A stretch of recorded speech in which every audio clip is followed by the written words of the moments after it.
Nós vamos falar agora, no nosso vídeo, de um assunto que tem ganhado uma relevância considerável aqui nos tribunais e até mesmo nas discussões aí de boteco dos advogados, que é o seguinte: a progressiva aplicação da perda de uma chance aqui para a relação de advogado e cliente. Então, progressivamente é comum que se invoque essa ideia da teoria de uma perda de uma chance em demandas contra os advogados. Por exemplo, ali numa questão de uma ausência de uma interposição de determinado recurso, ou mesmo a não contestação de uma demanda, subtraem à vítima, seja ela autor ou réu no nosso prisma processual, a chance de vitória na causa.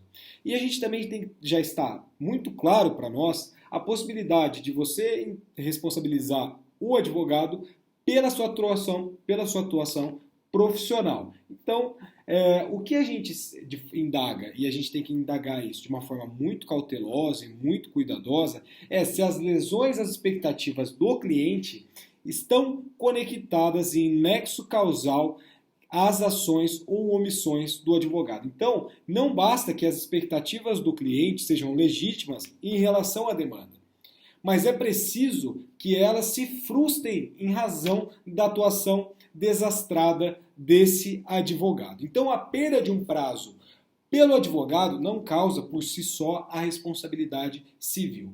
É preciso, de modo contextualizado, de forma muito minuciosa, verificar se existe um nexo causal entre a perda do prazo e o dano que a parte diz ter sofrido. Então, a perda do prazo processual não configura nesse contexto o que a gente vai denominar de dano in re ipsa. Ele vai exigir uma análise acerca das possibilidades reais e razoáveis de êxito desse cliente e dos danos que sofreu em virtude de uma conduta negligente desse advogado. E a teoria da perda de uma chance pode ser aplicada, mas ela exige essa ponderação contextualizada que eu estou falando aqui para vocês.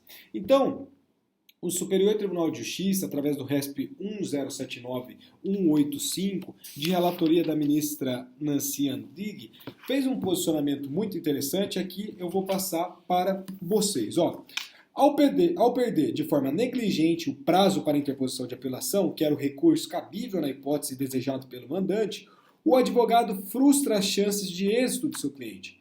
Responde, portanto, pela perda da probabilidade de sucesso no recurso, desde que tal chance seja séria e real. Não se trata, portanto, de reparar a perda de uma simples expectativa ou esperança subjetiva, nem tampouco de conferir ao lesado a integridade do que esperava ter caso obtivesse êxito a usufruir plenamente de sua chance. Então, esse julgado é de 2009 e traz para nós essa ilustração de que, de fato, tem que existir essa possibilidade de êxito. Tá?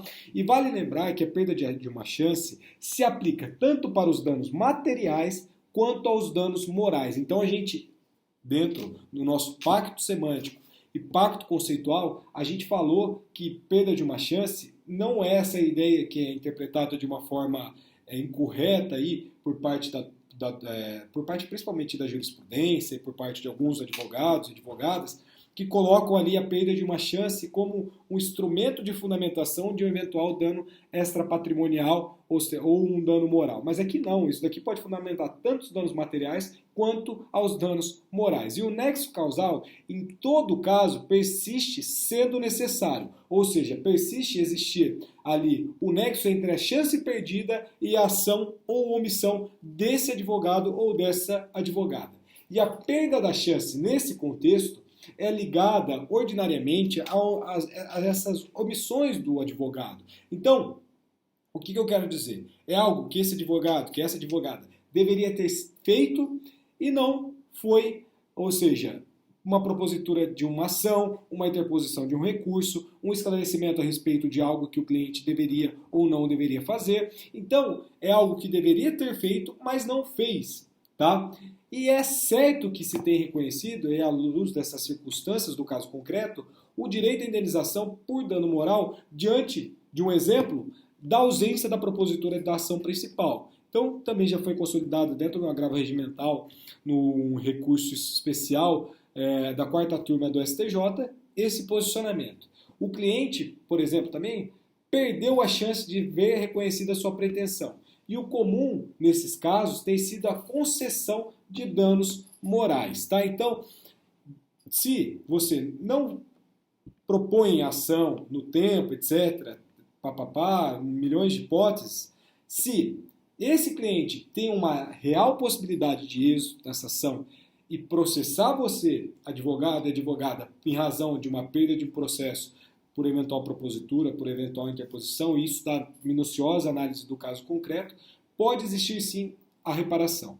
Essa reparação é só para dano moral? Não. Não via de regra, mas a maioria é uma aplicação de uma concessão de danos morais em decorrência disso. Mas fica a dica para quem não viu, ver o vídeo da perda de uma chance para eu justificar de forma conceitual, lá eu justifico, o porquê da perda de uma chance não ser necessariamente um dano moral, um dano extrapatrimonial, podendo ser também um dano patrimonial. Por exemplo, no caso mais famoso do Brasil, que é do Show do Milhão, no meu ponto de vista lá, é uma questão de um dano material, de um dano patrimonial.